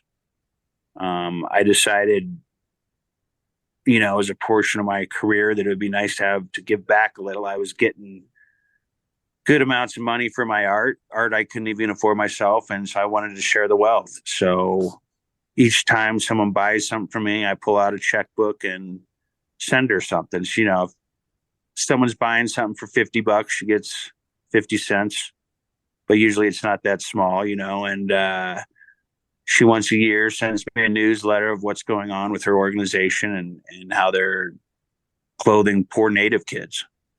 Nice. And it's C.O.P. Children of the Pueblo, ran by Kate Renz, and I'm sure she'd love you to check out what they do. Right on. I think that's really cool that you're giving back. Yeah. Anytime I hear that from an artist where they do something like that, I think the world of it. I have mad respect for people that are giving back in some way, shape, or form, whether it's locally or to, a bigger type charity, Well, me too. That kind of stuff keeps me sane. I would love to say, oh, I'm just this loving person that gives, and I'm not. I can be a real dick. I can be an asshole. We all are grumpy. So I think that's when you have to recognize you can do good things too, you know, and it all kind of, we're all human beings. So you got to do some good things with your bad stuff. If you're going to flip people the bird, you also got to give 1% of your paintings to children of the Pueblo. Balances out. Yes, I also saw that you're affiliated with this organization called Art for Redemption. correct. Talk a little bit about that, if you would. Raphael Del Duchault and a gentleman named Buck Adams. Raphael is actually French. She lived here in Denver. She now lives in Missouri. And Buck Adams, who is a former incarcerated man, was in prison. Really good guy, totally has his stuff together, runs this organization now. He's a successful business entrepreneur. My wife introduced me to them, and what their organization does is guys doing artwork from prison can get their artwork sold out here in regular society, you know, via e-commerce, and then the money that they sell their artwork for goes to their commissary so that they can get things on the inside of prison, you know, food, their needs, so their family doesn't have to provide all that stuff. So what she does is she has a website, and these people will send her art, or she'll contact the artist. It's a slowly growing organization. There's a couple other like it, and she will take place of their art, place the ads, put it on Art for Redemption, promote it, make sales, and hold that for the family of the artist incarcerated, or give it directly. I don't know how she does it, but somehow she gets money on their books so they can spend it in there. I thought it was a pretty good organization. I've painted some over a bunch of graffiti downtown for them. I painted a couple murals for them, and one of the other socialites involved that's offered money I know from growing up in Denver. Very cool. That's awesome, man. Yeah, it is. I've had to go to jail. I've several times. One of the things that keeps you sane in there is drawing and art. It's not a fun place to be, and we get ourselves in there. There's no other excuses. But when there's a chance to give back, you know, because I know what a shitty situation it is for those guys, help them get a little money for themselves to get some food on the inside. I did it. Yeah. When you're inside, is it hard to get art supplies? Yeah, not so much because you don't have a catalog or eBay. It's because of safety protocols. You want a paintbrush, you're going to be painting with a little nubby, you know, pens are bendable. Colored pencils, you know, your sets, or you can't have more than a few pencils at a time. Can't have anything metal. Everything's constantly being checked, patted down, searched through. Make sure you can't make weapons through it. I mean, you can't even have toothbrushes in there that aren't longer than 2 inches, because you could sharpen them up and make a weapon out of it. So you're doing a lot of art projects, almost like how people long ago would do them, you know, sometimes making your own colors, making your own little pens, rolling up little pieces of paper to spread color, things like that. But no, I will say the Department of Corrections they do try to get guys the ability to do stuff to keep their mind sane. So you can get you can't get crayons anymore because someone melted the wax and threw it on another inmate and burned his face. You can't get crayons anymore, but you can get paint, you can get watercolors, you can get certain paint brushes. I don't think you can get oil paint, because I think there's things they can do with the oil, but you can still get acrylic. And there are some guys that have some amazing stuff, just a lot of wasted talent in there. The 10,000 hour rule of time to learn. A lot of it's repetitive and kind of ugly, because a lot of these guys grew up in real dark places, but some beautiful stuff too. You know, guys making Harley Davidsons out of popsicle sticks. that take them years, Crazy. There's a lot of cool stuff like that. I've read a lot about a lot of the prison of the mind with artists and artists in prison, and how a lot of psychoticness and neurosis and they think is directly related between violence and to art, to the creative side of your mind. Makes sense. Yeah, that's very interesting. I know that I had a friend of mine who's a collector, and I guess in the at least down in the Canyon City area, in some of the shops, there's people that will procure some of that art and sell it. And one of the coolest things I ever saw was this metal sculpture, and I don't know how they made it in prison. I guess they must have metal shops in some places, right? And if you're behaving well enough, you have access to certain tools, I imagine. Yeah, you work your down the classification system. You can get classified as a low threat, and then you'll have access to certain shops, wood shops, metal shops, commissary dealings, things like that. That's cool. Yeah, He had this metal sculpture, and it was pretty dark, but it was like the spider, and it had a pistol in one hand and a knife in the other. And if it and it was pretty nefarious looking, man. But I was like, that's right. one of the coolest things I think I've ever seen. Like that's some cool shit. Um, yeah, interesting. And he said that he had gone into a couple antique shops or, um, shops that just carry, various knickknacks and that sort of thing. And he said that there's like a whole uh, um, feeding of some of this prison art through there that they're Mm. able to acquire it somehow. I don't remember the logistics of it, but anyway, this particular place he went to and got this sculpture, they had access somehow to some of that prison art. But I thought it was really good, really interesting. It is. You talk about these pictures that you take that you use as reference materials sometimes for your paintings. Do you do a lot of road tripping? Do you do a lot of traveling throughout the West, the Yeah, Southwest? yeah. We'll just drive. We'll go. We'll get the tent and just. We try to get as far away from people as wherever. And like my favorite parts of Colorado are not where the pine trees are. It's all down in the rock areas, down south of Pueblo or southwest, northern Arizona, uh, Utah, all the desert places. And I'll just go out there and, my wife will just drive and I'll just be snapping pictures the whole time or make her, hey, pull over. I want to see this. Let's go over there.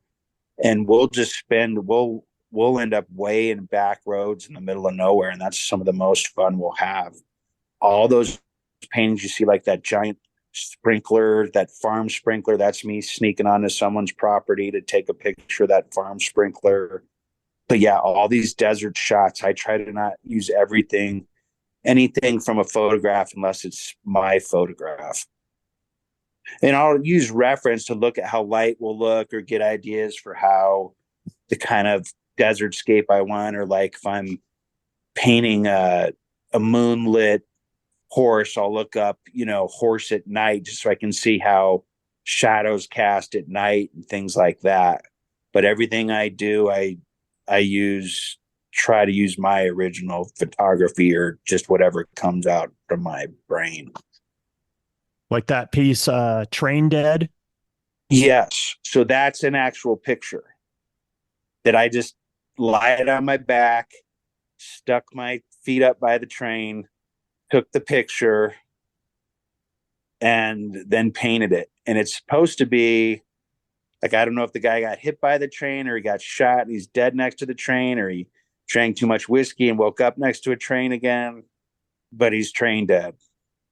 I love it. It's a great piece, man. Thank you.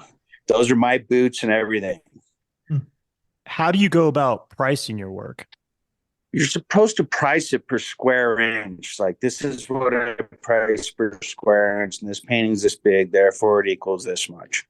Or I don't do it that way. I just kind of price for how hard it was for me and how much I love it. So generally if a 34 painting you do is supposed to be the same price as any 34 painting you do, I won't do that. Like, one may be double more than the other just because I think it's a better painting, but I don't ever actually do double. I try to generally keep them kind of in the same area. Otherwise, you're talking down on the one painting. People think it's maybe not as good. But I just wing it. Like I'll look at it and go, it's about a $2,000 painting. Now I've been told by gallerists that I undervalue my art way too much. And whenever I put it in a gallery, they pretty much, like that legacy painting I have listed at, 4 or 5,000 right now, just because I've had it a long time and I haven't really advertised it. When that was in a gallery, they're trying to sell that thing for $18,000, which shocked me. I mean, I was flattered, but I would have never came up with a price like that. So to answer your question, I don't know how I get the prices. My price is what's going to pay the mortgage and let me doing this for a living. And I'm just so thankful someone wants to buy it for anything. I'm probably giving people too good of deals. Well, I can appreciate that mindset. The fact that you just feel lucky enough to be doing something that you love, and you're like you said, you're able to put food on the table and pay your mortgage, and go do things with your little girl. I mean, I think that's a good attitude. But at the same time, like you said, like somebody else is looking at it and going, "Yeah, man, that's not a $2,000 painting. That's a $12,000 painting or whatever." Right. So I try to keep it modest where people can afford it, but I've sold myself short a lot. And in the end, though, I will give art away. If someone loves it and I know they're not going to get rid of it and they just really love it as a piece, I'll put them on a payment program and take nothing down. I've traded art. I traded art for car repairs, a new clutch. My daughter's bunk bed, which is beautiful, I traded for a piece of art. I've got some real beautiful Knoll designer chairs I've traded for art. My weddings, the catering for art. Yeah. So I'll do whatever I can to get it out the door and somehow make it worth my value. I think that's great. Yeah. I mean, it's just as good getting the money as it is bartering, right? Or I should say the other Right. way around. It's just as good to barter for a service or what have you as it is getting, I mean, it's the same thing. It's money in your pocket. You got something that you needed done, or that a repair, whatever it may be.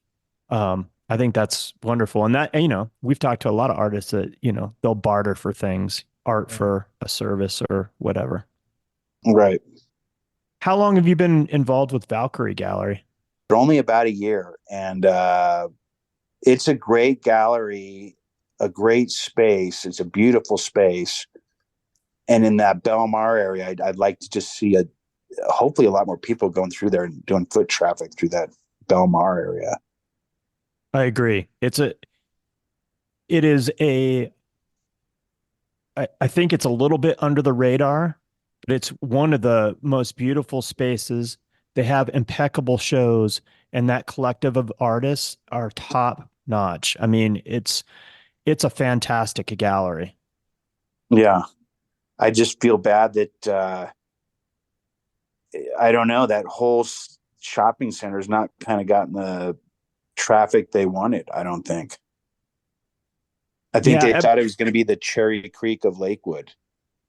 They do move art, and all the art in there is exceptional. But yeah, you would think that there would be more people through there, that it would be more of a destination. And I think people are still figuring out just how wonderful of a gallery it is, right? Well, Valerie and Cody, who own it, are the ultimate professionals. So they do a really good job with it. And I know running a gallery isn't easy, but also for all the artists there, they are really open and helpful on what to do and even advancing their careers. Cody and Valerie have both helped me a ton with just little stuff about getting prints for my art and how to run MailChimp email stuff and doing things like that. That really increases your feedback to your art. So it's a great gallery for if you want some professionals that are really willing to help you. And they like to feed off each other and give a lot of feedback and ideas. And Valerie and Cody are two of the most wonderful human beings you could ever care to meet. I really have the utmost respect for both of them. Just really lovely people. Right. They are. Now, you've shown down at Kiel Fine Art in Trinidad as well, right? I have not. Cody did invite me about 2 or 3 years ago, but I have not actually shown there. Okay. I thought maybe you had He may shown have him. shown a piece of mine. Maybe that's what I'm thinking. Maybe he's shown something there, but I don't think I've shown it at Kuhl as a solo show or anything. Okay. I didn't think you'd shown as a solo person, a solo artist, but I thought I had seen work of yours down there with in his community gallery or what have you. Okay. Yeah. There may be. I've got art everywhere and I'm scatterbrained about everything. That's why I write everything down 5 times. I got to do the same thing. Yeah. And you have a solo show that's coming up in April at Valkyrie? A solo show with Earl Chubarsky, who's like another New West type painter.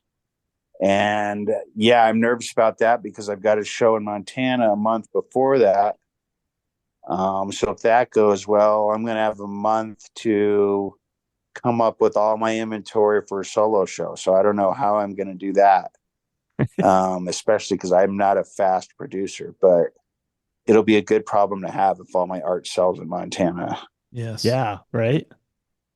For as much as I'm not out there like you need to be as an artist, promoting yourself, marketing yourself, I've continued to have shows and opportunities come to me. So I am very thankful for that. I'm not pessimistic about it or why I don't have opportunities. They seem to find somehow. And yeah, I've got in 2024 in Cheyenne up now, it's called the Western Spirit Show, which I've been in before. It's at the Western Complex there in Cheyenne. And it's a really good modern West show. And I'm in that in February. And then I'm in Montana in March for Out West Art Week. I'm at the Out West show, but it's Western Art Week in Great Falls, Montana. Fantastic. Anything else that you want to talk about or promote while we have you on this evening? Guys, I just wanted to say you're two damn good looking gents. And I've enjoyed this and I just really appreciate the opportunity. Well, we enjoyed the conversation and I love the narrative of your painting. So yeah, I'm looking forward to seeing what's coming out here soon. Thanks, Wes. Yeah. Thank you, Ryan. Man, I really do appreciate you giving us your time this evening. And like Wes said, it was a great conversation. I love your work. I can't wait to see it again in person. And I definitely will show up for that show at Valkyrie in April. Say hello, and I look forward to seeing you in person sometime, man.